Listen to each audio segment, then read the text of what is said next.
네, 안녕하세요. 반갑습니다. 안녕하세요. 송정의 낭독학교에 영혼이 따뜻해지기 위해서 오신 걸까요? 자, 내 영혼이 따뜻했던 날들을 기록한 책으로 오늘은 여러분들을 만나도록 하겠습니다. 낭독가들의 이 낭독하는 목소리를 통해서 선생님들이 오늘 내 영혼이 따뜻했던 날들 책 한 권이 남을 수 있도록 한번 기획해 봤습니다. 자, 저희 첫 번째 낭독가 우리 나와주세요. 정수쌤. 자, 음소거 해제하시고요. 정수쌤 지금 혹시 어, 네, 유명차에 계실까요? 서초점? 네.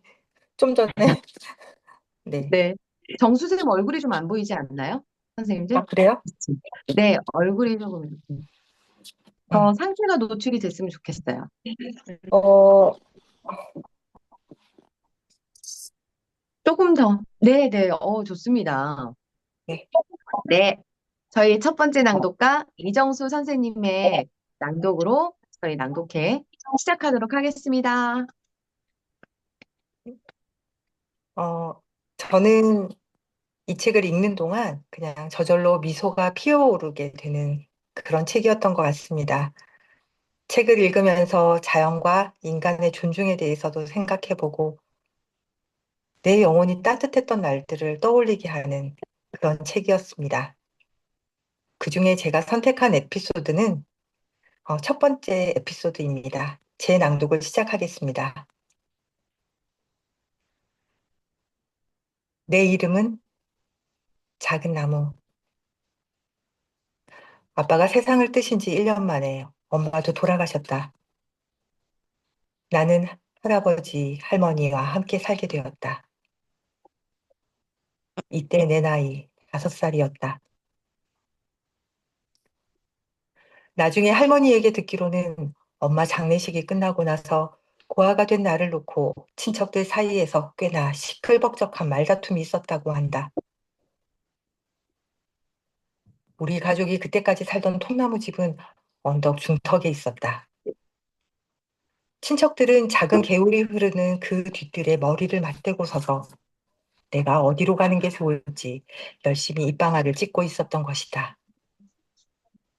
그 와중에도 페인트 칠이 된 침대와 탁자, 의자 따위를 나누어 가지면서 말이다. 할아버지는 친척들 틈에서 벗어나 뜰 구석에 묵묵히 서 계셨다.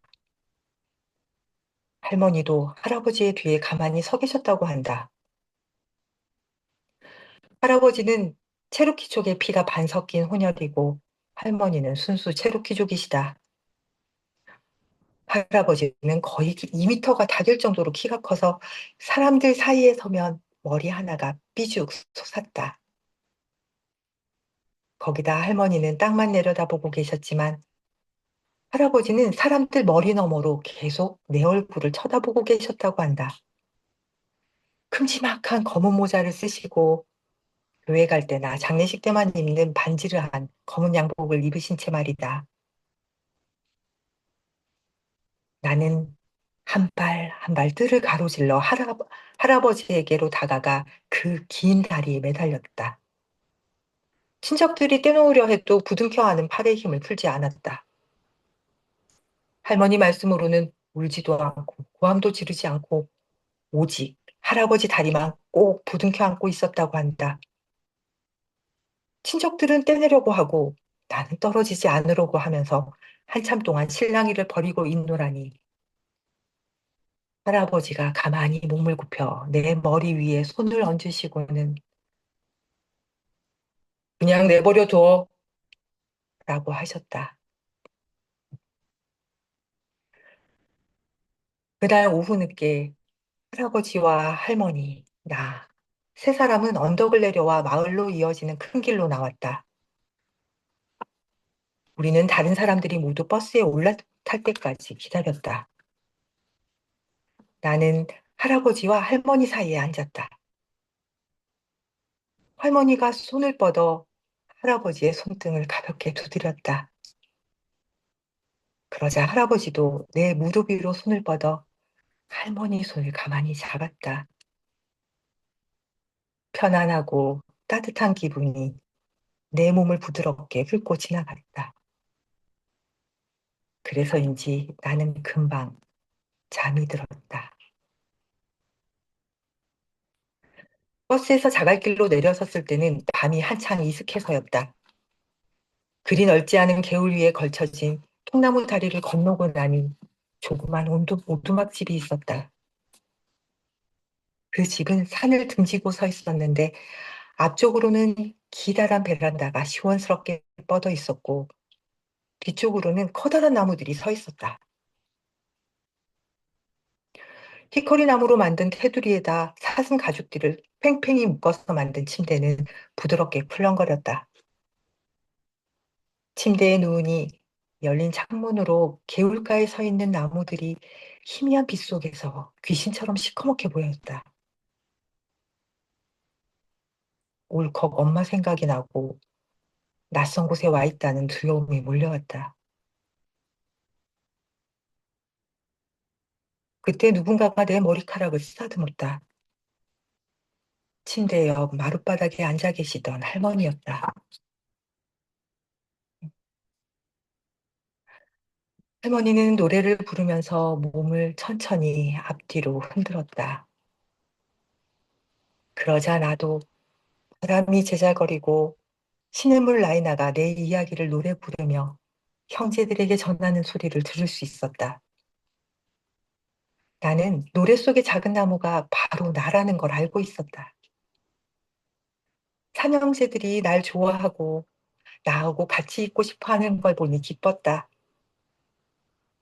그래서 나는 울지도 않고 편안하게 잠이 들었다. 제 낭독은 여기까지입니다.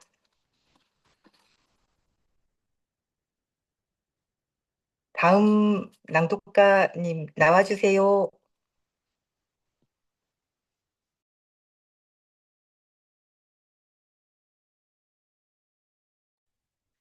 네,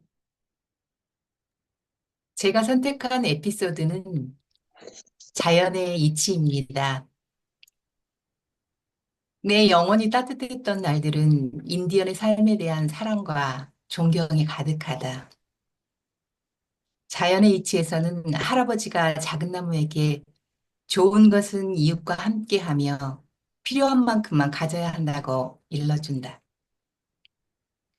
특히 사냥한 칠면조 중 가장 작은 것을 남기고 절반을 놓아주는 모습은 자연의 조화가 무엇이고 다음 세대를 위한 순환을 어떻게 실천하는지 보여주셨으며 고개를 숙이게 했다. 얼마 전 급히 장을 보러 가다가 오른팔을 다쳤다. 매일 숨 쉬듯 당연한 줄만 알았던 일상이 모두 불편함으로 다가왔고 그날 그곳을 가지 말 걸 하는 후회가 밀려왔다. 하루하루 체험을 덜어내고 필요한 만큼으로 나눔을 실천하며 자연의 흐름대로 살아야 함을 오른팔의 멈춤을 통해 알 수 있었다. 이제 저희 낭독을 시작하겠습니다. 자연의 이치. 아침 바람조차 불지 않는 이른 시각이었다. 할아버지는 새벽에 일찍 일어나면 산꼭대기까지 데리고 가겠다고 하셨다. 그러나 깨워주겠다고 하시지는 않았다. 남자란 아침이 되면 모름지기 제 힘으로 일어나야 하는 거야. 할아버지는 자리에서 일어나신 후 여러 가지 시끄러운 소리를 냈다. 사실 나는 그 소리 때문에 눈을 뜬 것이다. 오, 아니, 벌써 나와 있었구나. 네, 할아버지. 나는 종종 걸음으로 할아버지 뒤를 따라 걸었다. 어둠은 사라지고 회색빛이 사방을 뒤덮었다. 여기가 야생 칠면조가 다니는 길이야. 한번 보련? 나는 쭈그리고 앉아서 발자국들을 보았다. 이제 덫을 놓아 볼까? 할아버지는 구루터기 아래서 구덩이를 차단했다. 나뭇가지들을 끌고 와서 구덩이에 걸쳐놓고 그 위에 나뭇잎을 가득 뿌려놓았다. 그리고 작은 도랑을 파더니 붉은 인디언 옥수수 알갱이들을 쭉 뿌려나갔다. 자, 이제 가자. 다시 숲길을 오르기 시작했다. 그때 햇님이 산꼭대기로 머리를 내밀었다. 할아버지가 주머니에서 건빵과 사슴고기를 꺼냈다. 산을 바라보며 아침 식사를 했다. 산이 깨어나고 있어. 그래요, 할아버지. 정말 산이 깨어나고 있어요. 그때 나는 다른 사람들은 잘 이해할 수 없는 어떤 것을 할아버지와 내가 함께 받아들이고 있는 중이라는 걸 깨달았다. 스키 선수처럼 순식간에 나무 꼭대기 위에 하늘로 날아온 새는 마치 갈색 총알처럼, 아니, 그보다 더 빨리 메추라기를 향해 날아왔다. 저놈은 탈콘이란다. 메추라기들이 후두두 날아오르며 숲속으로 달아났다. 그만 한 마리가 처지고 말았다.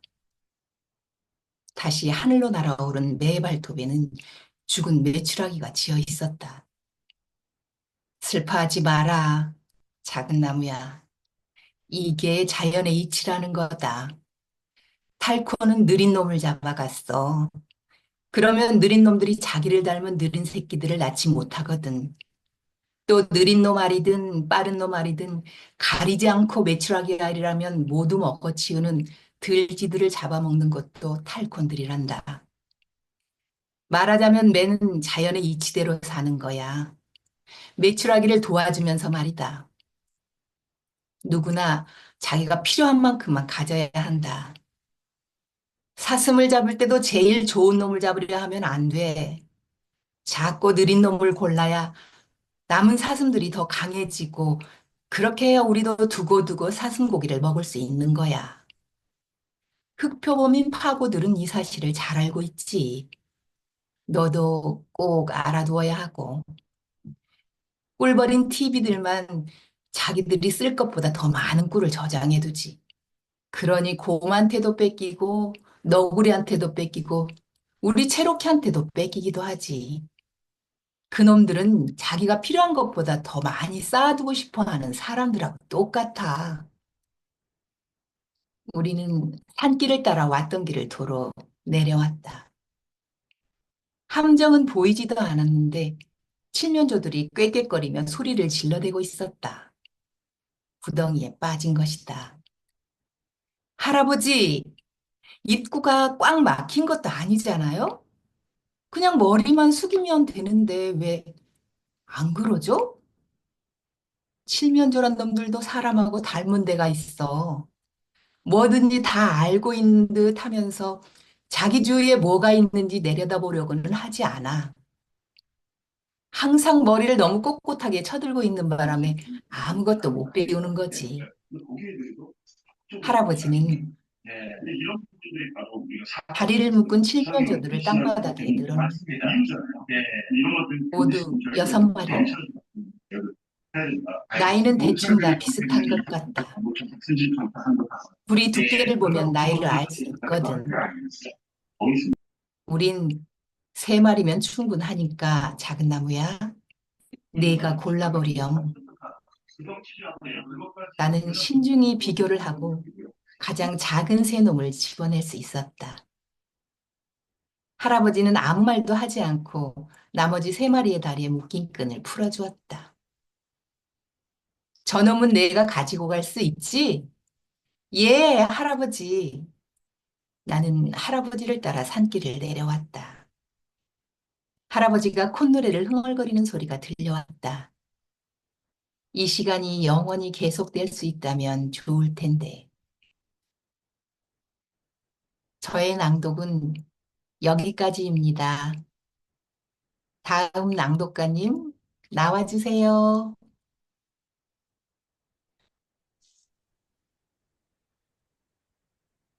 저는 내 영원히 따뜻했던 날들 중 나만의 비밀 장소라는 챕터를 골랐습니다. 그 이유는 나만의 비밀 장소에서는 자연의 아름다움이 잘 느껴지고 포기하지 않고 끝까지 최선을 다하는 우산살 거미의 끈기가 기억에 남았기 때문입니다. 그럼 이제 저의 낭독을 시작하겠습니다. 나만의 비밀 장소. 수많은 작은 생물들이 개천을 따라 살고 있다. 만일 거인이 되어 그 구불구불 흘러가는 개천을 위에서 내려다볼 수 있다면 개천이야말로 생명의 강이라는 것을 알 수 있을 것이다. 내가 바로 그 거인이었다.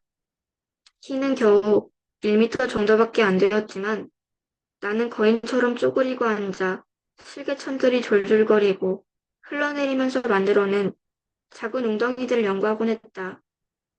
개구리가 낳아준 알들이 웅덩이 속에서 잠자고 있었다.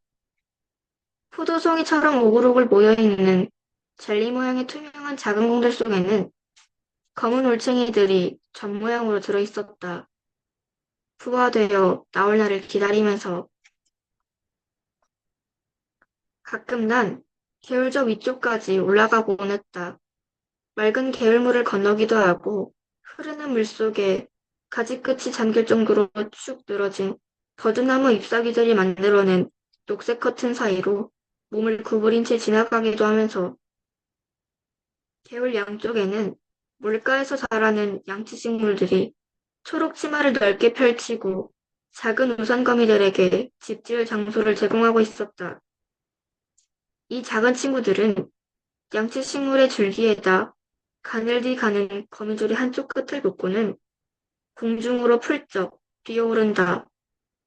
좀 떨어진 곳에 있는 양치식물 잎사귀에다 거미줄을 연결하려는 것이다. 그렇게 해서 성공하면 거미는 줄을 잎사귀에다 묶고 난 다음 다시 아까 그 잎사귀 쪽으로 되돌아간다. 앞뒤로 폴짝폴짝. 이렇게 해서 진주처럼 빛나는 우산살 모양의 거미집이 개울 위에 펼쳐지게 되는 것이다.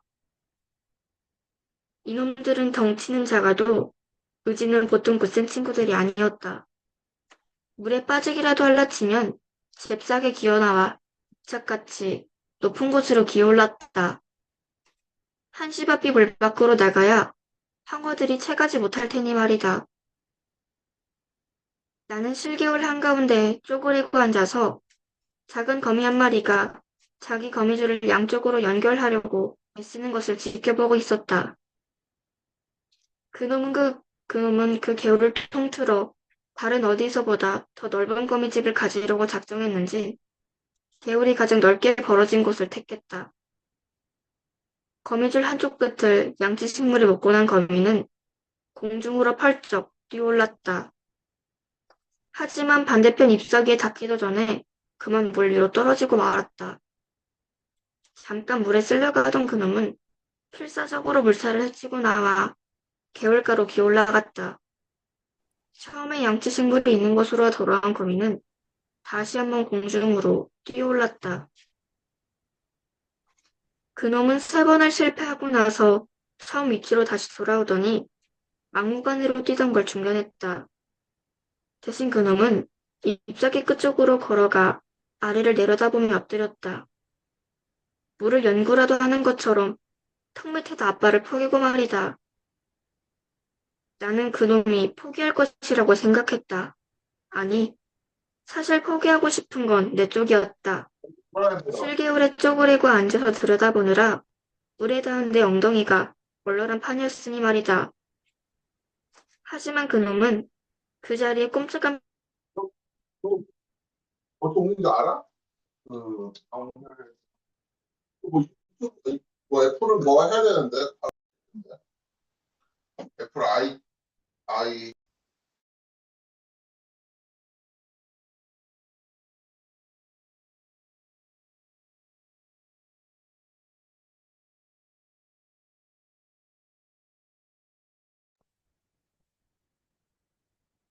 음,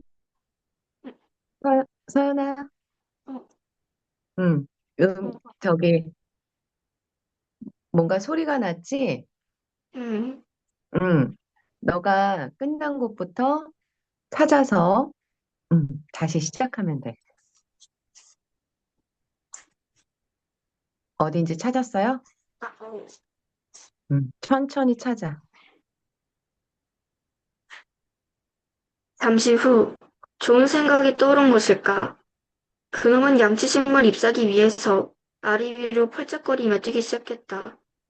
펄짝펄짝. 그러자 양치식물의 잎사귀가 아래 위로 흔들리기 시작했다. 놈은 그 동작을 계속했다.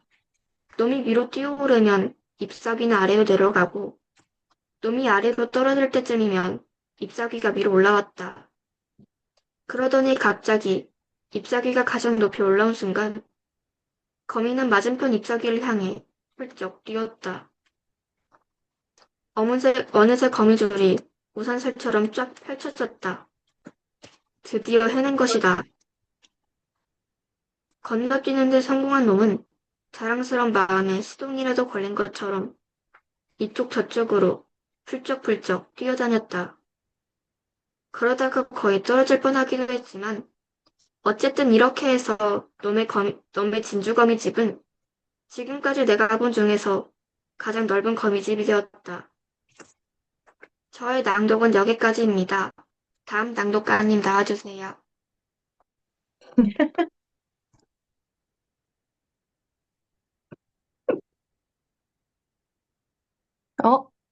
우리 네. 다음 낭독가는 임석영 네. 님이시죠? 네.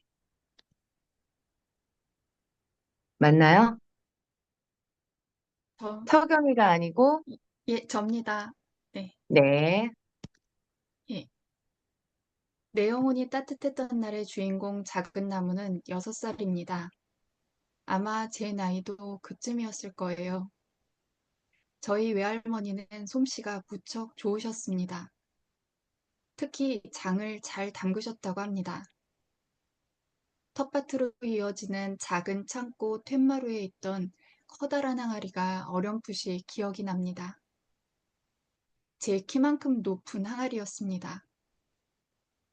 고속버스를 타고 몇 시간을 달려 그곳에 가면 할머니는 엄마 손을 이끌고 제일 먼저 그곳으로 가셨습니다. 작은 표주박으로 술 한 바가지를 떠서 엄마에게 맛보여 주시곤 했습니다. 제가 말씀드린 것 같은데, 그 손잡이 잘 엄마 표정만 봐도 그 술이 얼마나 맛있을지 알 수 있었습니다. 언젠가 나도 저 술동이에서 꼭 그 약수를 한 잔 떠서 먹어야겠다고 다짐했는데 아쉽게도 그 다짐은 지켜지지 않았습니다. 내 영혼이 따뜻했던 날에 이 오래된 기억을 떠올리게 하는 장면이 나와 반가운 마음에 여러분과 함께 읽어보려고 합니다. 할아버지의 직업. 지금까지 70평생을 살아오시는 동안 할아버지는 한 번도 소위 변변한 직장이란 걸 가져본 적이 없었다. 산 사람들에게 변변한 직장이란 일정한 보수를 받고 고용되는 직업을 뜻한다. 하지만 할아버지는 다른 사람한테 고용되어 생활하는 것을 도저히 참아내지 못하시는 분이었다. 할아버지는 그렇게 해봤자 만족은 없고 시간만 낭비할 뿐이라고 주장하셨다.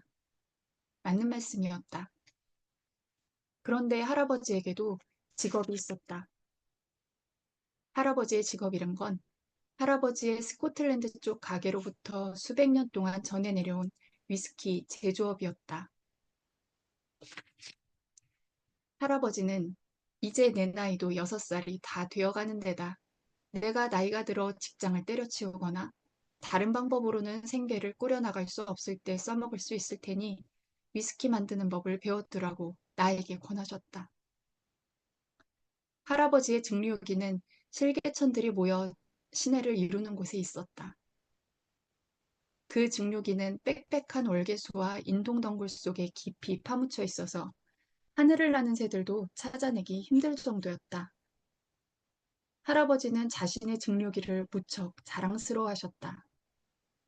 솥과 뚜껑 꼭지, 벌레라 부르는 코일까지 모두 순동으로 만들어진 증류기였다. 다른 것들보다는 작은 증류기였지만 큰 것이 필요하지도 않았다. 할아버지는 한 달에 한 번씩 11갤런의 위스키를 만들어냈다. 그중 9갤런을 사거리에서 가게를 하는 젠킨스 씨에게 1갤런당 2달러씩을 받고 팔았다. 그것은 옥수수가 만들어낸 것 치고는 꽤 큰 액수였다. 술을 만드는 일은 우선 옥수수 자루에서 알을 떼내는 것으로 시작한다. 이때는 할머니도 도와주셨다. 떼낸 옥수수 알 중 일부는 자루 속에 집어넣고 따뜻한 물을 부어 햇볕에 쪼이거나 겨울이면 자루째 불 곁에 두었다. 옥수수 알이 잘 섞이도록 하려면 하루에도 두세 번씩 자루를 뒤집어 주어야 한다. 이렇게 4, 5일이 지나면 기다란 싹들이 올라온다. 떼낸 다른 옥수수 알들은 갈아서 가루로 만들었다. 할아버지와 나는 그렇게 빻은 옥수수 가루를 골짜기 위쪽 증류기가 있는 곳까지 가져갔다. 할아버지는 가마솥 옆에 나무 그루터기 위에다 상자를 놓고 그 위에 나를 올려주셨다. 나는 그 상자 위에 서서 옥수수 가루 푼물이 익을 때까지 휘저었다. 그렇게 해도 가마솥 높이가 내 키보다 더 커서 가마솥 안을 넘겨볼 수는 없었기 때문에 한 번도 내가 과연 잘 적고 있는 건지 알 수가 없었다. 하지만 할아버지는 내가 잘하고 있다고 칭찬하시면서 눕지 않게 계속 저으라고 하셨다. 너무 많이 저어서 팔이 떨어져 나갈 만큼 아픈데도 말이다. 4, 5일이 지나면 옥수수죽 위에 단단한 막이 만들어지는데 우리는 그 막을 부수어서 증류할 준비를 갖추었다. 할아버지는 큰 물통, 나는 작은 물통을 가지고 통에 든 맥주를 퍼내 가마솥에다 부었다. 그런 다음 할아버지는 뚜껑을 덮고 가마솥에 불을 지폈다. 그러면 맥주가 끓어오르면서 솟아오른 증기가 뚜껑에 붙은 관을 지나 지렁이 관 속으로 들어간다. 증기를 다시 액체로 바꾸려면 지렁이 관이 든 통을 계속 식혀야 했다. 그래서 우리는 그 통을 차가운 시냇물이 흐르도록 만든 물길 가운데다 놓아두었다. 지렁이관을 나온 액체가 통 바닥에 고이면 그 액체 위에다 히코리나무로 만든 숯을 띄워 몸에 안 좋은 기름 성분을 빨아들이게 했다. 이 일들을 모두 마치고 나면 꽤 많은 위스키가 생길 줄 알겠지만 실제로 우리 손에 들어오는 위스키는 겨우 2갤런 정도밖에 되지 않는다. 우리는 그 2갤런을 옆으로 치워놓고 증기로 바뀌지 않고 가마솥 바닥에 그대로 남아있는 숯지개미에서 물기를 짜냈다. 산에서 위스키 만드는 사람이 반드시 알아둬야 할 일들은 이외에도 많다. 증류를 끝내고 나면 신경 써서 주변을 말끔히 치우는 건 무엇보다 중요한 일이다. 그렇게 하지 않으면 신냄새가 주변을 진동한다. 또 산속에서는 노래를 부르거나 휘파람을 불어선 안 된다. 하지만 이야기를 나누는 건 상관없다. 사실 산속에서는 보통 말소리라도 멀리까지 들리는 법이다. 하지만 체로키는 알지만 다른 사람들은 잘 모르는 사실 하나로 사람들이 말하는 톤 중에는 그 소리가 멀리 퍼졌을 때 산의 소리, 즉 나무나 덤불 사이에 있는 바람 소리나 졸졸 흐르는 물소리처럼 들리는 소리들이 있다. 할아버지와 나는 이 톤으로 이야기를 나누곤 했다. 그런데 내 평생에서 가장 무서웠던 일이 위스키를 만드는 동안에 일어났다. 그때는 봄이 막 시작되려고 하던 늦은 겨울이었다. 저의 낭독은 여기까지입니다. 다음 낭독가님 나와주세요. 저는 이 책이 자연을 자세하고 생생하게 표현한 점이 좋았습니다. 저는 이 책 중 기독교인과 거래하다라는 에피소드를 골랐습니다. 이 에피소드를 고른 이유는 마지막에 작은 나무가 기독교인과 거래하지 않아야겠어요 라는 대사에서 작은 나무의 순수함이 묻어나 마음에 남았기 때문입니다. 그럼 이제 낭독을 시작하겠습니다. 기독교인과 거래하다. 할아버지가 이야기하시는 동안 내 송아지가 쓰러졌다. 송아지는 옆으로 쓰러진 채 그냥 그대로 누워 있었다. 나는 할아버지 앞에 서서 줄을 잡고 있었는데 할아버지가 내 뒤쪽을 가리키면서 말씀하셨다. 네 송아지가 죽었구나. 할아버지는 송아지의 반을 끝까지 당신 걸로 하지 않으셨다. 나는 쪼그리고 앉아서 송아지의 머리를 들어 올려 제 발로 서도록 만들어 보려 했다. 하지만 송아지는 꼼짝도 하지 않았다. 할아버지가 머리를 흔들었다. 송아지는 죽었단다, 작은 나무야. 뭔가가 죽었다는 건 말이야. 그건 죽은 거야. 송아지도 그랬다. 나는 쭈그리고 앉아서 죽은 송아지를 바라보았다. 내가 기억할 수 있는 한 최악의 순간이 눈앞에 닥치고 있었다. 50센트와 빨갛고 파란 사탕 상자는 이미 사라졌다. 그런데 이제 내가 가진 돈보다 100배는 더 비싼 송아지까지 사라지고 있었다. 할아버지는 목화신에 꽂혀있던 긴 칼로 송아지의 배를 갈라 간을 꺼냈다. 할아버지가 간을 가리켰다. 얼룩덜룩한 걸 보니 병에 걸린 거야. 먹을 수도 없어. 먹지도 못한다니. 죽은 송아지를 가지고 할 수 있는 건 아무것도 없는 것 같았다. 나는 울지 않았지만 거의 울기 일보 직전이었다. 할아버지는 쭈그리고 앉아서 송아지 가죽을 벗겼다. 이걸 할머니한테 갖다 드리면 가죽값으로는 10센트를 줄게 해다. 가죽은 쓸모가 있거든. 그리고 집에 돌아가면 개들을 이리로 보내자. 개들이라면 이 송아지를 먹을 거야. 네가 생각해도 그게 가장 좋은 방법일 것 같았다. 나는 송아지 가죽을 짊어진 채 할아버지 뒤를 따라 터벅터벅 걸어갔다. 할머니가 물어보지 않았는데 나는 할머니에게 50센트를 병에 도로 넣을 수 없다는 것과 그 돈을 송아지 사는 데 썼다는 것, 그런데 그 송아지는 죽어버렸다는 것을 고백했다. 할머니가 가죽값으로 10센트를 주셨다. 나는 그 돈을 받아 항아리 속에 넣었다. 그날 저녁 식사는 내가 좋아하는 완두콩과 옥수수 빵이었지만 나는 입맛이 하나도 없었다. 저녁을 드시던 할아버지가 나를 바라보며 말씀하셨다. 자, 봐라 작은 나무야. 나는 네가 하는 대로 내버려 둘 수밖에 달리 방법이 없었단다. 만약 내가 그 송아지를 못 사게 막았더라면 너는 언제까지나 그걸 아쉬워했겠지. 그렇지 않고 너더러 살라고 했으면 송아지가 죽은 걸 내 탓으로 돌렸을 테고 직접 해보고 깨닫는 것 말고는 방법이 없단다. 그래요, 할아버지. 자, 그런데 너는 뭘 깨달았니?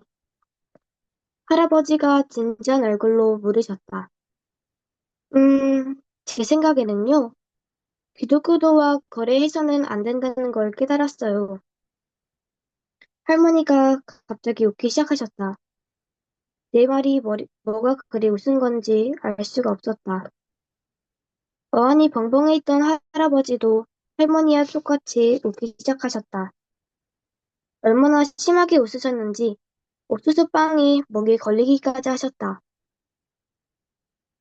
나는 내가 깨달은 게 뭔가 재밌는 거라는 건 알겠는데 왜 그러는 건지는 알 수가 없었다. 할머니가 웃음을 그치고 말씀하셨다.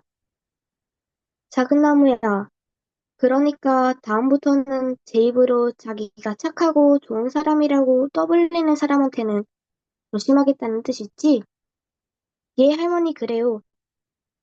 하지만 확실히 이해되는 건 아무것도 없었다. 50센트를 잃어버렸다는 사실 말고는 완전히 녹초가 된 나는 저녁 식탁에서 꾸벅꾸벅 졸다가 얼굴을 접시에 박았다. 할머니가 내 얼굴에 묻은 왕두콩을 닦아주셨다. 그날 밤 나는 비타협파 침례 교도들과 가톨릭 교도들이 우리 집으로 쳐들어오는 꿈을 꾸었다. 이태우파는 우리 중류기를 두들겨 부수고 가톨릭 의도들은 송아지를 통째로 잡아먹었다. 그 자리에는 덩치 큰 기독교도 한 사람이 휘죽휘죽 웃으면서 서 있었다. 그 사람은 빨갛고 파란 사탕 상자를 가지고 있었는데 100배나 더 비싼 것이지만 50센트만 주면 나에게 주겠다고 했다. 하지만 나에게는 50센트가 없었다. 그래서 나는 그 사탕 상자를 사지 못했다. 제 낭독은 여기까지입니다. 다음 낭독자 나와주세요.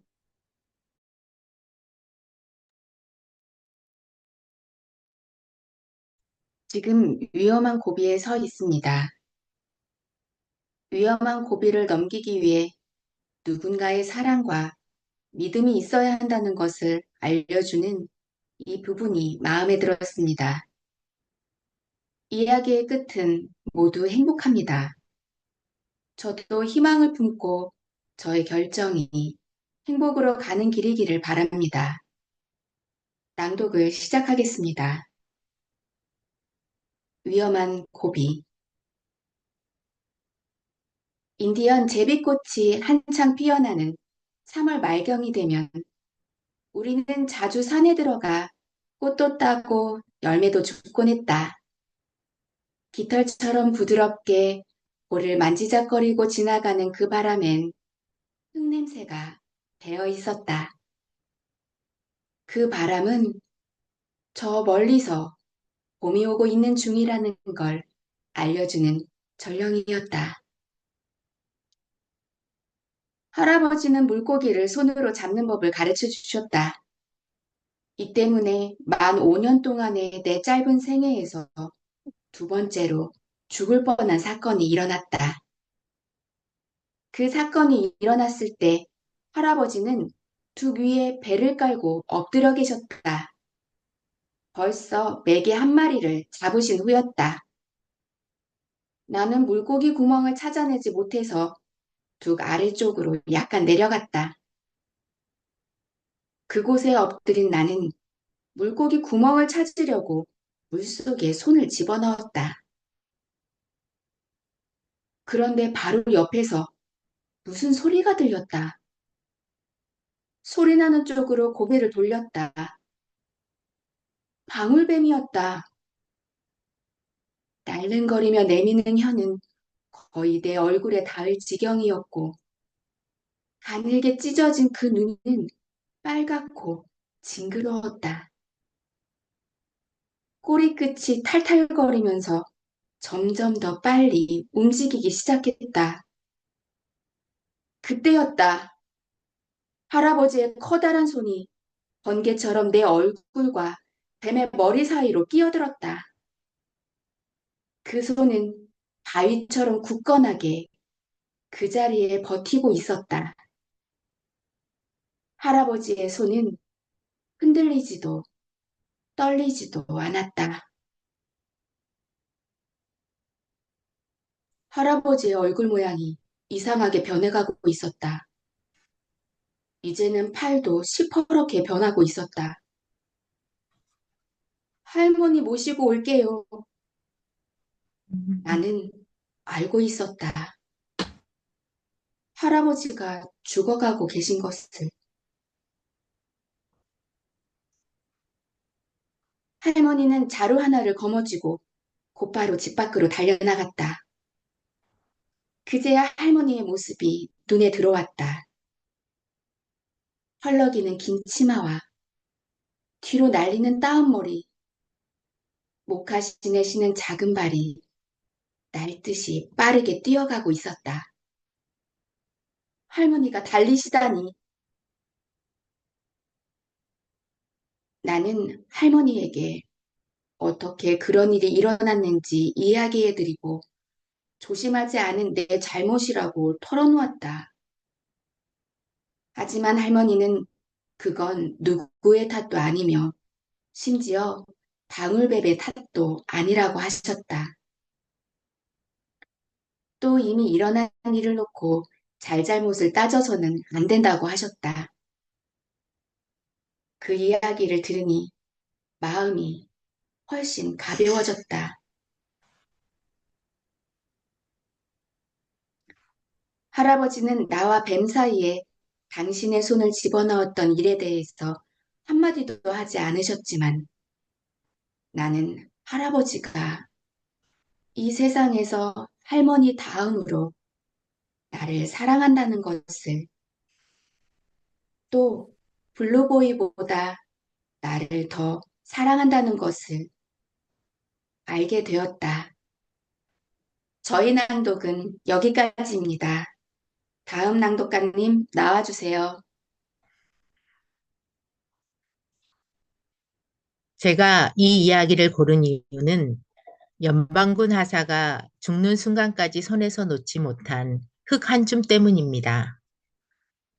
군대에 들어오기 전 그는 일리노이주의 농부로 노새를 부리며 쟁기로 흙을 가르고 옥수수를 심고 그 땅에서 나오는 곡식에 감사하며 하루하루를 성실하게 살아가는 사람이었을 겁니다. 그렇기에 순찰 중 버려진 빈터를 개간하는 가난한 백인 가족에게 노새를 보내주고 옥수수도 가져다주고 근무 시간이 끝난 저녁 무렵엔 그들과 함께 밭을 갈기도 합니다. 심지어는 자신의 어린 병사에게 사과나무 묘목도 심게 합니다. 이 글을 읽으면 연방군 하사의 소박하고 따뜻한 마음이 느껴집니다. 비록 그들의 꿈은 이루어지지 못했지만 그들이 품었던 아름다운 꿈은 할아버지를 통해 작은 나무에게 그리고 이 글을 읽는 저에게도 깊은 여운으로 남아 여러분께 들려드리고 싶었습니다. 낭독을 시작하겠습니다. 어느 빈터에 걸었던 꿈들. 다음날 아침 할아버지가 빈터에 가보니 연방군 대장이 말에서 내려 오두막집 앞에서 애다리 남자와 늙은 흑인과 함께 이야기를 나누고 있었다. 잠시 후 이번에는 대장이 늙은 노새에게 매달린 쟁기를 부리기 시작했다. 그가 쟁기의 가죽끈 끝을 묶어서 자기 목에 거는 걸 보고 할아버지는 대장이 그 일을 잘 해낼 사람이라는 걸 알았다. 그는 쟁기를 부리면서 잠깐씩 노새를 멈춰 세웠다. 그는 그때마다 허리를 굽혀 일궈진 신선한 흙 한 줌을 집어 냄새를 맡아보곤 했다. 때로는 맛을 보기까지 했다. 손에 쥔 흙덩이를 부수어 떨어뜨리고 난 그는 다시 쟁기를 부리기 시작했다. 그는 대개 근무 시간이 지난 저녁 무렵이 되어서야 골짜기로 찾아왔다. 하지만 거의 날마다 꼬박꼬박 찾아와 쟁기질을 하곤 했다. 어느 날 저녁 그가 빼빼 마른 이등병 한 명을 데려왔다. 군에서 근무하기에는 너무 어려 보이는 얼굴이었다. 하지만 그도 병사였다. 그 어린 병사는 그 다음부터 하루도 빠지지 않고 하사와 함께 골짜기에 들렀다. 그는 작은 묘목들을 가지고 왔다. 사과나무 묘목이었다. 어린 병사는 1시간이나 걸려서 밭 귀퉁이에 묘목 한 그루를 심고 물을 주었다. 그는 흙을 두들겨 다지고 장가지를 잘라내고 묘목 옆에 받침목을 세웠다. 그러고 나서 뒤로 물러선 그는 사과나무라고는 생전 처음 보는 것처럼 그것을 바라보고 서 있었다. 한 번은 할아버지가 어두워진 때를 기다려 그 집 현관 앞에 메기 12마리를 두고 왔다. 다음날 저녁 무렵에 가보니 그들은 뜰에 있는 나무 밑에 식탁을 놓고 빙 둘러앉아 메기 요리를 먹고 있었다. 때때로 하사나 여자가 식사를 하다 일어나 산을 향해 손을 흔들었다. 할아버지에게 오라고 손짓하는 것이다. 그들도 물고기를 두고 간 사람이 인디언이라는 건 알았지만 할아버지 모습을 본 적이 한 번도 없었기 때문에 그냥 산을 향해 손을 흔들 수밖에 없었던 것이다.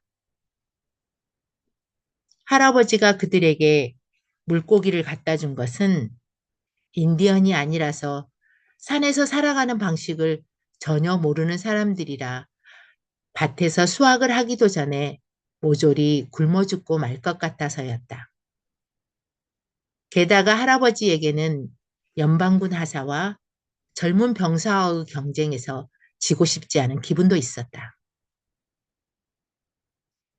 이윽고 여름이 되었다. 시원한 땅거미가 내려앉고 속독새가 울기 시작하면 그들은 모두 집 앞들에 서서 밭을 둘러보곤 했다. 파이프를 손에 든 하사는 밭에서 눈을 떼지 않은 채 언제나 이렇게 입을 열었다. 좋은 땅입니다.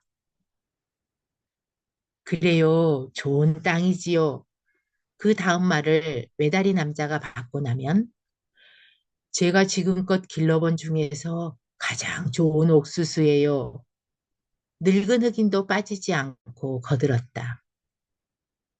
그들은 저녁마다 이렇게 똑같은 말들을 나누었다. 할아버지가 그들의 이야기를 더 잘 들으려고 살그머니 다가가도 그들이 하는 일은 그렇게 모여서서 밭을 바라보고 매일 저녁 똑같은 이야기를 나누는 게 전부였다. 그 밭에는 거부할 수 없게 그들의 눈을 잡아당기는 자연의 신비가 머물러 있는 듯했다. 말라깽이 병사는 항상 이렇게 말했다. 1년만 기다려보세요.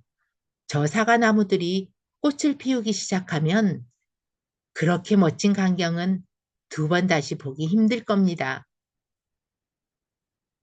병사의 이야기가 그렇게 재미있는지 어린 여자아이들은 그가 말할 때마다 언제나 킥킥거리며 즐겁게 웃었다.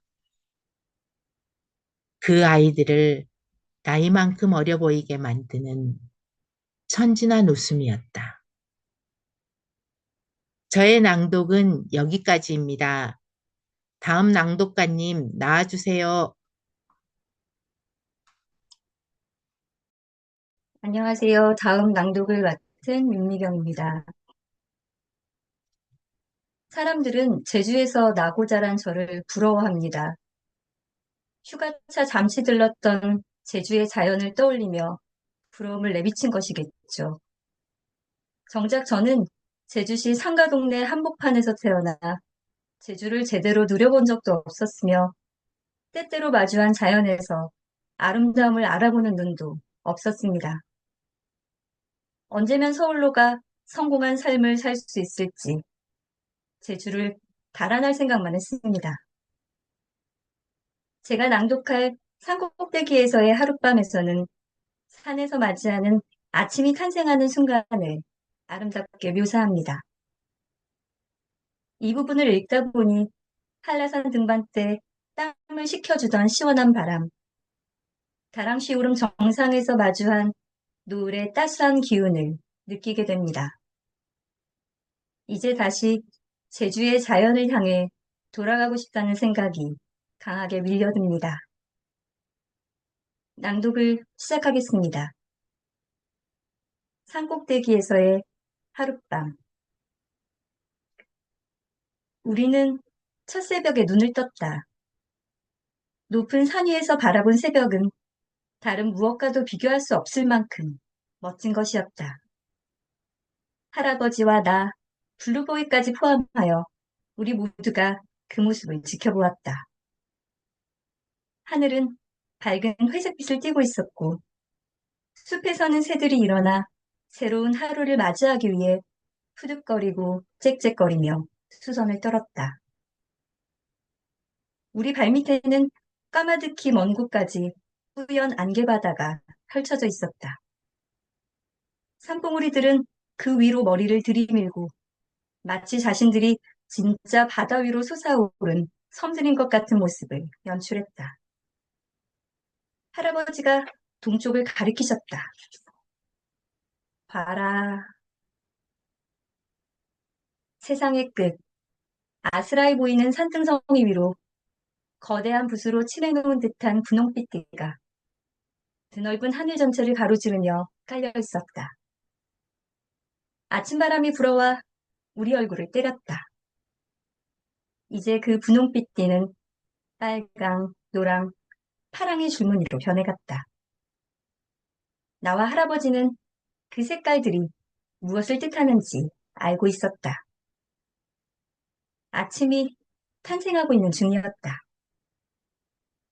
멀리 있는 산등성이가 불이 붙은 것처럼 눈부시게 빛나는가 싶더니 드디어 해가 수비로 머리를 내밀었다.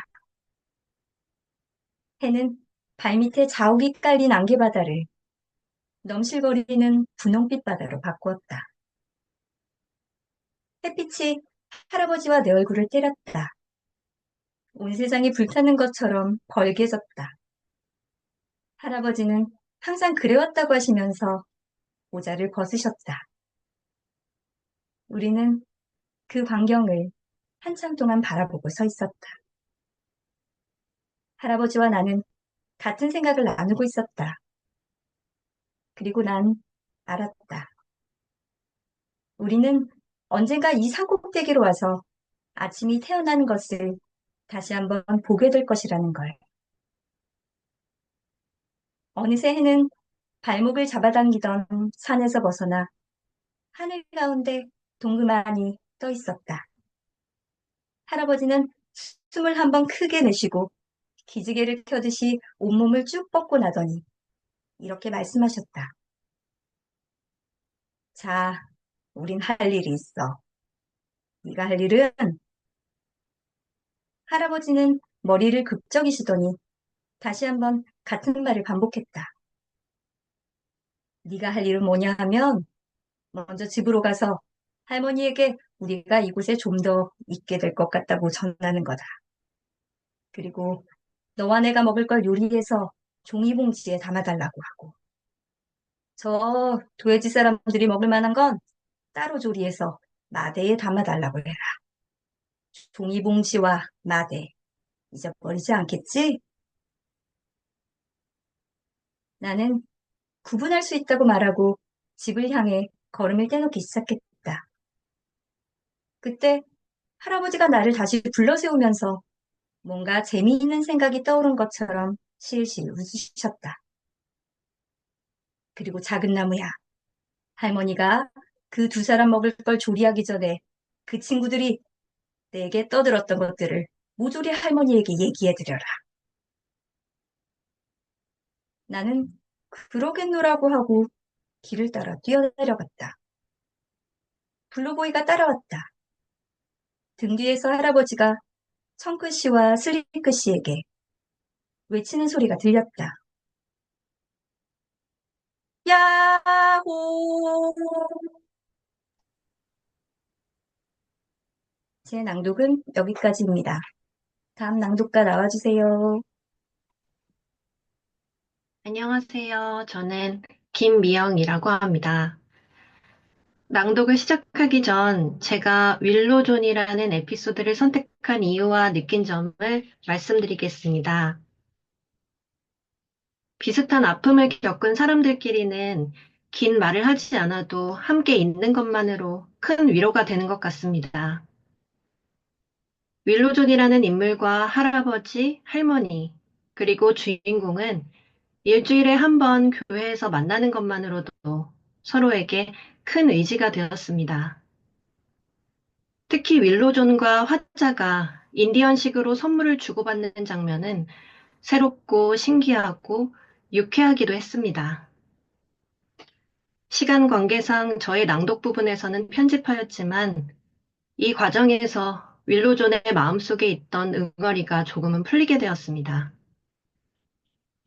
작은 나무와의 교감을 통해 한결 가벼워진 윌로존의 모습이 독자 입장에서는 굉장히 포근하게 다가왔습니다.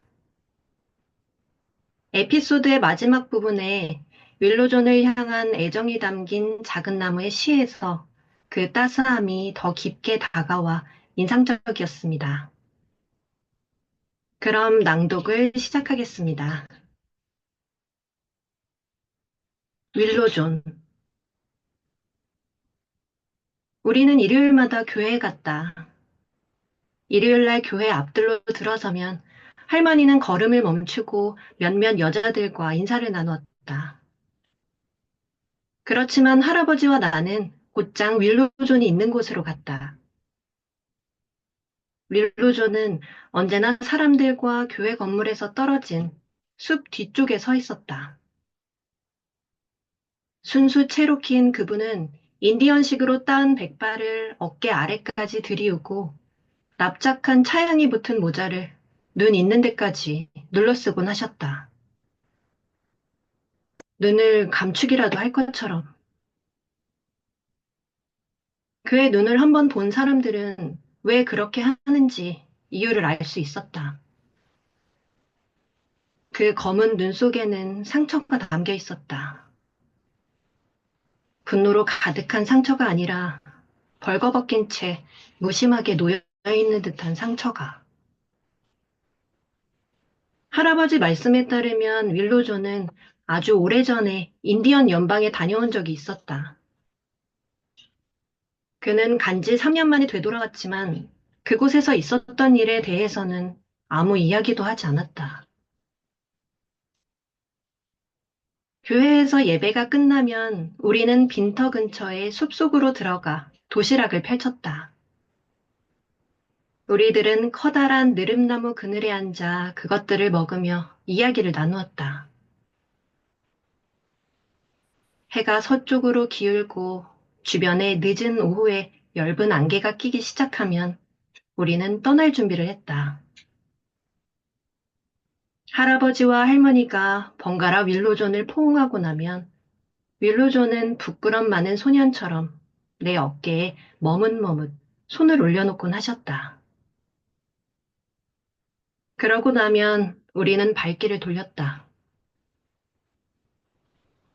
일요일 저녁 어스름 속에서 집으로 가는 지름길을 따라 걷는 우리 가슴에는 표현하기 힘든 쓸쓸함이 밀려들었다. 우리는 묵묵히 발걸음을 옮겼다. 윌로존, 우리와 함께 걷지 않을래요? 그리 멀지는 않겠지요. 1년이나 2년, 당신의 생애가 끝날 때까지. 그 비통한 세월에 대해서는 말하지도 묻지도 맙시다. 때로는 웃기도 하겠지요. 때로는 울기도 할 테고요.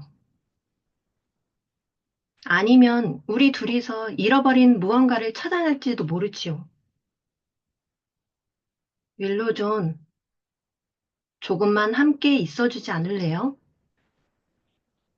그리 오래는 아니겠지요. 지상에서의 시간으로 쳐도 겨우 한순간.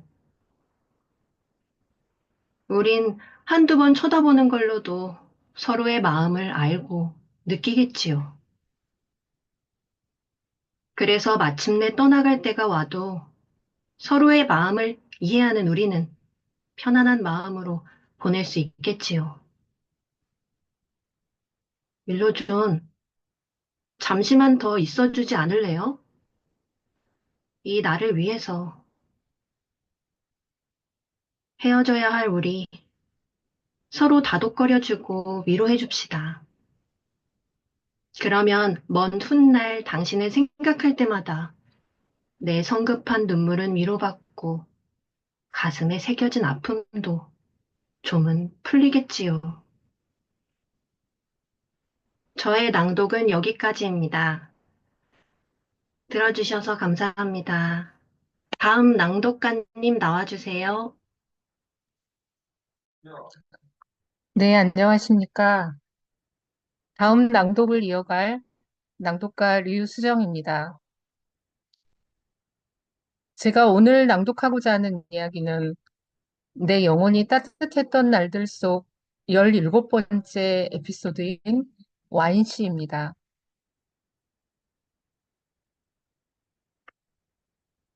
작은 나무와 할아버지 내외가 얼마나 매력이 넘치는 인물인지는 말할 것도 없지만 가장 마음이 가는 인물을 한 사람만 더 고르라고 한다면 주저없이 저는 와인 씨를 고를 것입니다. 와인 씨는 늙은 유대인 보찜 장수였습니다. 또 가족들을 먼 바다 건너에 두고 온 외로운 사람이기도 합니다. 하지만 그는 누구보다 유머가 넘쳤으며 우리의 주인공 작은 나무를 그 누구보다 사랑하고 있었습니다. 그는 죽기 전 마지막으로 작은 나무의 집을 찾아왔을 때 누구나 감탄할 만한 노란 코트 한 벌을 이 가족들에게 선물했습니다. 그런데 그 코트를 선물하는 방식이 참 독특했습니다. 작은 나무는 그 코트를 와인 씨의 마음의 짐을 덜어주기 위해 자신의 것으로 받아들였습니다.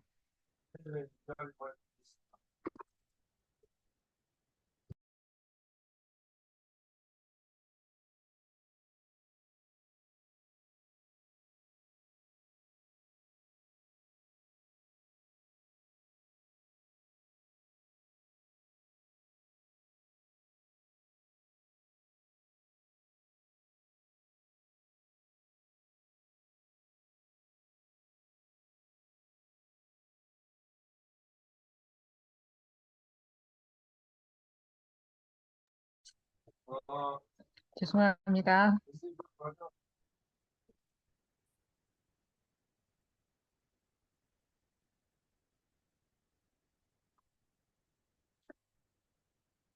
그는 죽기 전 마지막으로 작은 나무의 집을 찾아왔을 때 누구나 감탄할 만한 노란 코트 한 벌을 이 가족들에게 선물했습니다. 그런데 그 코트를 선물하는 방식이 참 독특했습니다. 작은 나무는 그 코트를 와인 씨의 마음의 짐을 덜어주기 위해서 자신의 것으로 받아들였습니다. 자신이 노인을 위해 대단한 일을 했다고 자부심을 느끼기까지 했습니다. 그래서인지 코트를 입어보는 소년의 기쁨은 더 크고 순수했던 것 같습니다. 아마도 와인 씨는 처음부터 이 모든 것을 치밀하게 계산했던 것 같아요.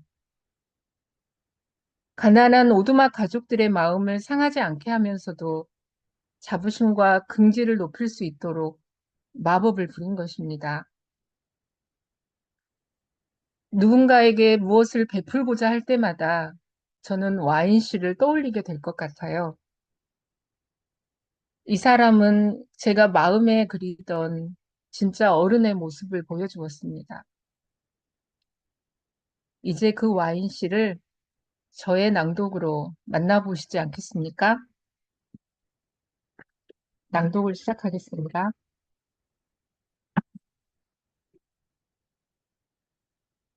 와인 씨.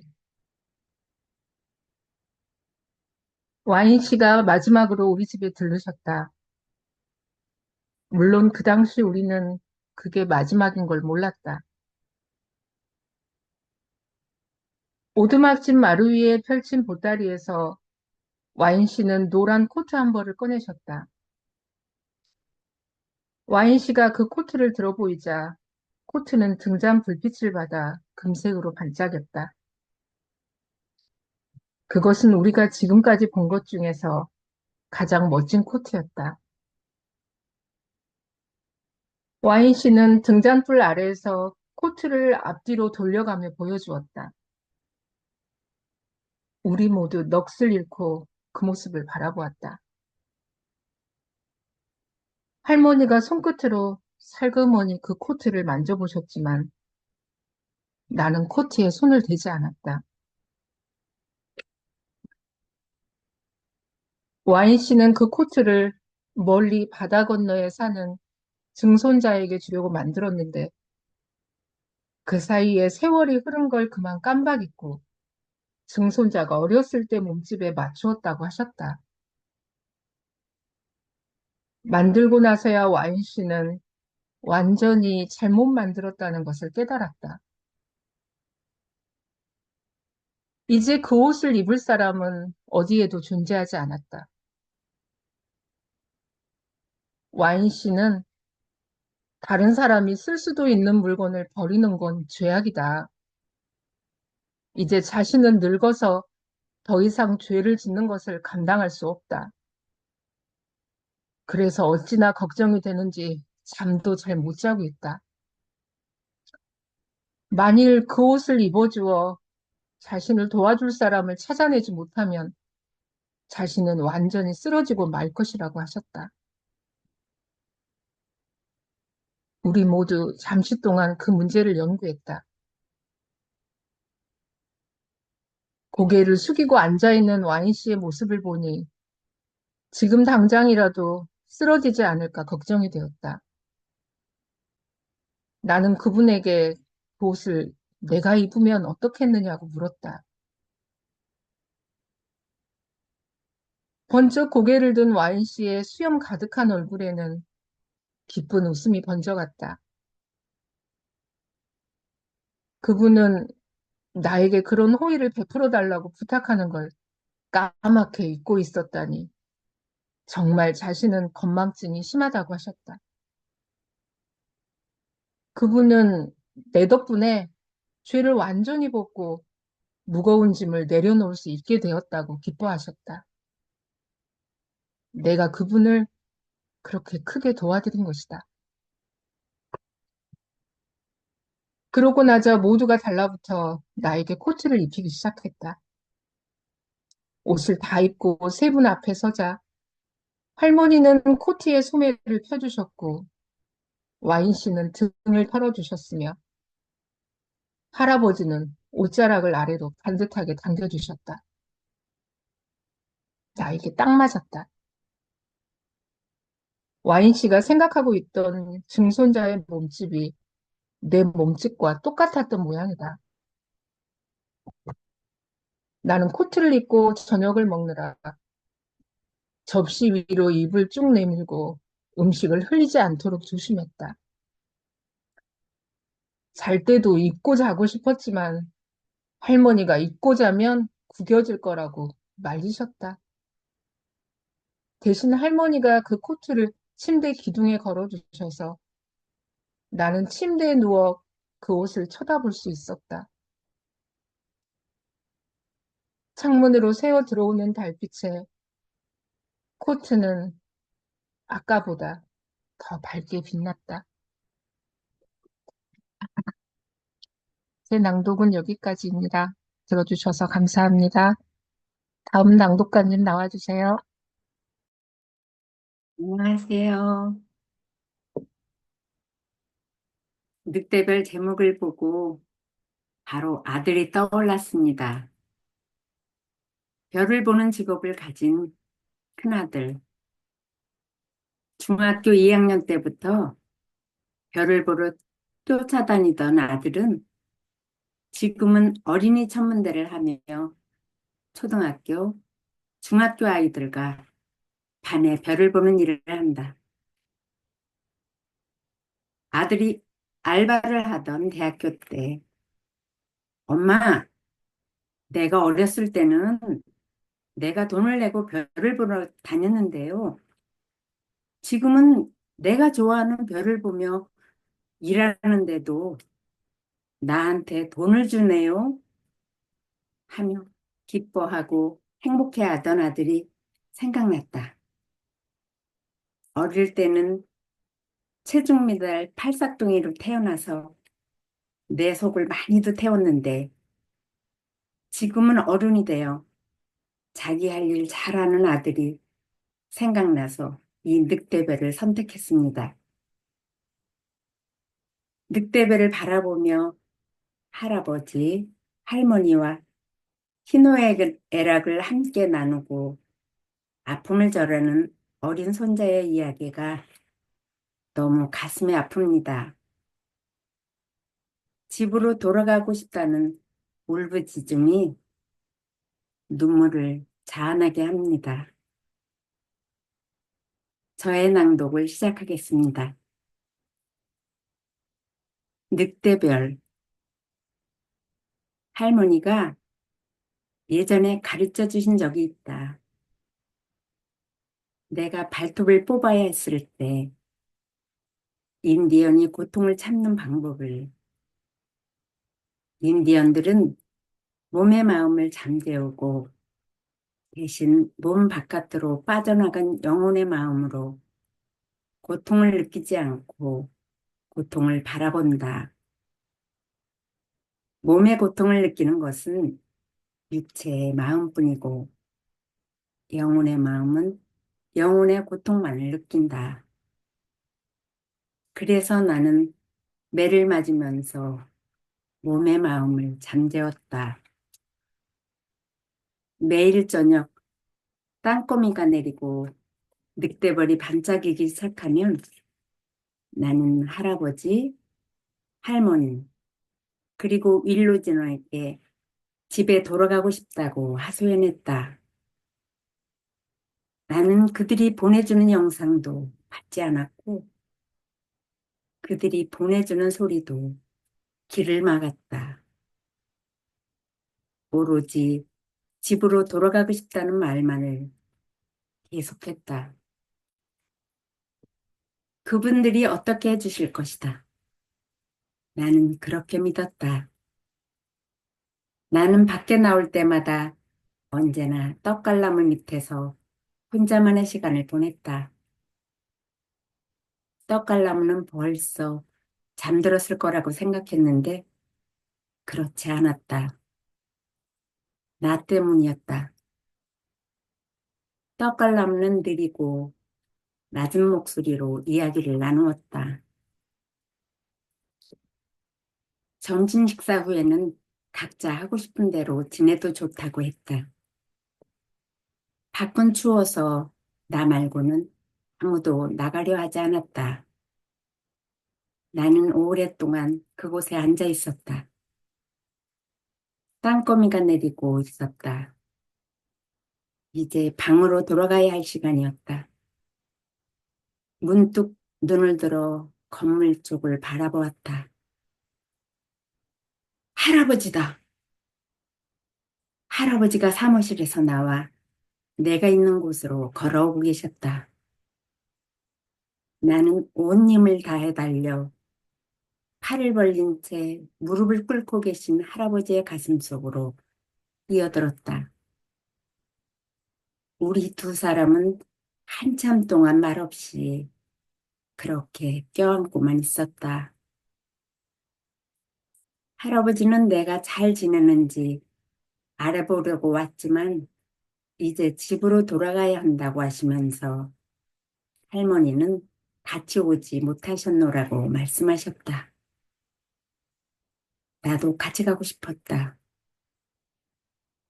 다른 어느 때보다 더 강렬하게 그러고 싶었다.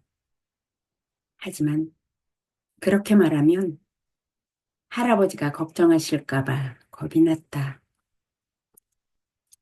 그래서 나는 집에 가고 싶다는 말이 목까지 올라오는 걸 간신히 삼키고 나서 할아버지와 함께 문으로 걸어갔다.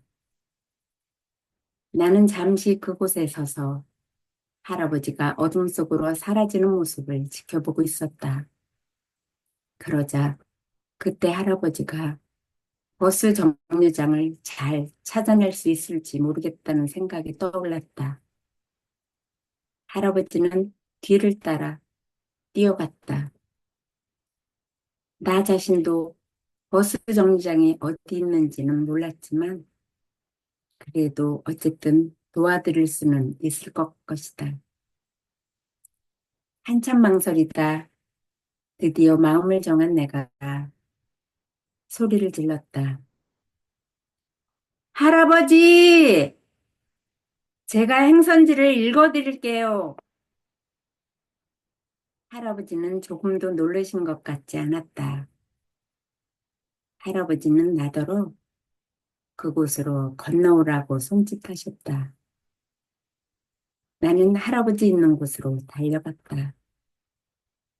얼마 후 할아버지가 타야 할 버스가 어느 것인지 알려주는 방송이 나왔다. 나는 할아버지를 따라 그 버스가 있는 곳까지 갔다. 버스 문은 열려 있었다. 우리는 거기에 잠시 서 있었다. 할아버지는 딴 곳을 바라보고 계셨다. 나는 할아버지의 바짓가랑이를 잡아당겼다. 할아버지는 나를 내려다보고 계셨다. 할아버지, 나 집에 가고 싶어요. 할아버지는 한참 동안 나를 쳐다보시더니 이윽고 팔을 뻗어 나를 번쩍 안아 올리셨다. 할아버지는 버스의 제일 윗발판에다 나를 내려놓으시더니 당신도 버스에 올라타셨다. 할아버지가 나를 안아서 무릎에 앉히셨다. 나는 할아버지 가슴에 머리를 기댔지만 자지는 않았다. 할아버지와 함께 집으로 돌아가고 있는 이 상황에서 그런 건 정말이지 아무 문제도 아니었다. 저의 낭독은 여기까지입니다. 다음 낭독가님 나와주세요.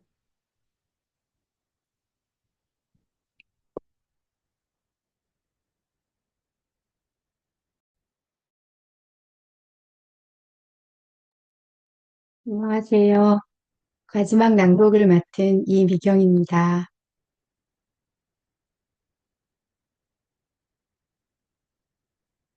취나물과 산미나리가 식탁에 오르는 봄이면 작은 나무의 보니비처럼 우리 할머니가 생각난다.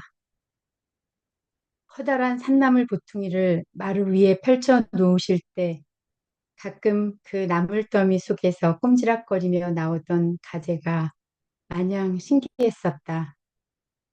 일손이 바쁜 시골에서 엄마를 대신해 우리와 소풍도 따라가고 살뜰히 챙겨주시던 할머니.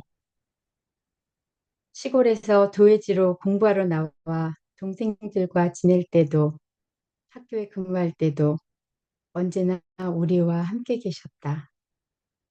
사랑하는 나의 그 본이비가 산빛이 눈부시게 고운 봄이면 더욱 간절히 그리워진다. 제가 낭독할 부분은 마지막 에피소드 죽음의 노래입니다. 좋아했던 윌로존이 산 너머 정령들에게 자신이 가고 있음을 알리는 노래를 부르며 떠나고 2년이 지난 후에 10살 작은 나무는 그에게 자연의 이치를 알려주고 삶의 지혜를 몸소 깨우쳐 주시던 할아버지와 할머니를 차례로 떠나보냅니다. 제 낭독을 시작하겠습니다. 죽음의 노래. 할아버지, 할머니, 나, 셋이서 산꼭대기로 오르는 일이 잦아졌다.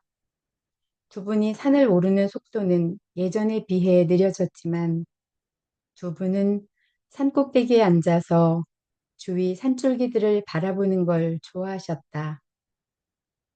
할아버지가 발이 미끄러져 굴러 떨어지신 것은 이렇게 산길을 오르던 도중이었다. 할아버지는 혼자 힘으로 일어서지 못하셨다. 할머니와 내가 양쪽에서 부축해서 산길을 내려왔다.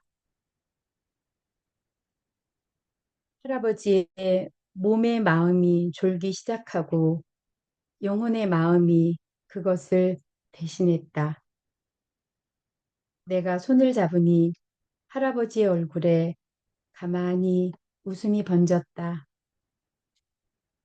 이번 삶도 나쁘지는 않았어. 작은 나무야, 다음번에는 더 좋아질 거야. 또 만나자. 그러고 나자 윌로존이 그러했던 것처럼 할아버지의 영혼이 빠져나가는 것이 느껴졌다. 나는 무슨 일이 벌어지고 있는지 알고 있었지만 믿어지지가 않았다. 할머니는 할아버지 옆에 누워 할아버지의 몸을 꼭 부둥켜 안았다.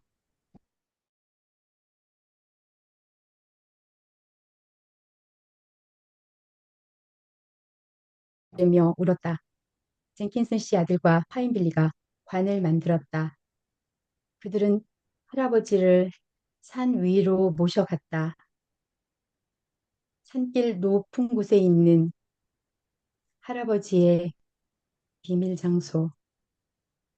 할아버지가 아침의 탄생을 지켜보며 그때마다 항상 생전 처음으로 그 모습을 보기라도 하는 것처럼 지치지도 않고 산이 깨어나고 있어 라고 말하시던 그곳. 아마 실제로 그랬을 것이다. 아마 각각의 탄생은 그때마다 달랐을 것이며 할아버지는 그렇다는 걸 알고 계셨을 것이다. 할아버지는 아무에게도 이야기하시지 않았던 그곳을 나에게 처음으로 보여주셨다. 그래서 나는 할아버지가 나를 얼마나 사랑하시는지 알게 되었다. 리핏이 죽었고 겨울이 끝날 무렵에는 모두까지 뒤를 따랐다. 봄이 오기 직전이었다. 나는 칼길에서 골짜기 길로 내려오고 있었다. 할머니가 오두막집 뒷베란다에 앉아 계시는 모습이 보였다. 할머니는 그곳에다 흔들 의자를 옮겨 놓으셨다. 내가 가까이 내려와도 할머니는 나를 쳐다보시지 않았다. 할머니는 저 멀리 산꼭대기 쪽을 올려다보고 계셨다. 나는 할머니가 돌아가신 걸 알았다. 할머니는 할아버지가 마음에 들어 하시던 그 주황과 초록과 빨강과 노랑 무늬의 치마를 입고 계셨다. 할머니의 가슴 앞섭에는 나에게 쓴 편지가 꽂혀 있었다. 작은 나무야, 나는 가야 한단다. 네가 나무들을 느끼듯이 귀 기울여 듣고 있으면 우리를 느낄 수 있을 거야. 널 기다리고 있으마. 다음번에는 틀림없이 이번보다 더 나을 거야. 모든 일이 잘 될 거다. 할머니가. 나는 할머니의 그 작은 몸을 안고 오두막집 안으로 들어가 침대에 누웠다. 나는 그날 낮 동안을 할머니 옆에서 보냈다. 블루보이와 리틀 레드도 나와 함께 있었다. 저녁이 되자 나는 산을 내려가서 파인빌리를 찾아왔다. 파인빌리는 나와 할머니와 함께 그날 밤을 꼬박 밝혔다. 그는 울면서 바이올린을 연주했다. 그는 바람과 늑대별과 산등성이와 아침의 탄생과 죽음을 노래했다. 나와 파인빌리는 할아버지와 할머니가 듣고 계시다는 것을 알고 있었다. 제 낭독은 여기까지입니다. 들어주셔서 감사합니다.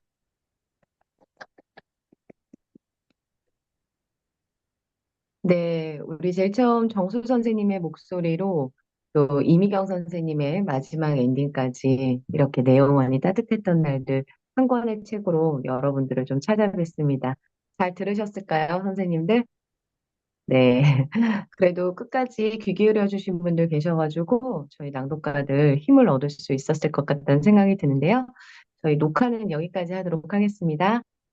현수 선생님, 듣고 계실까요?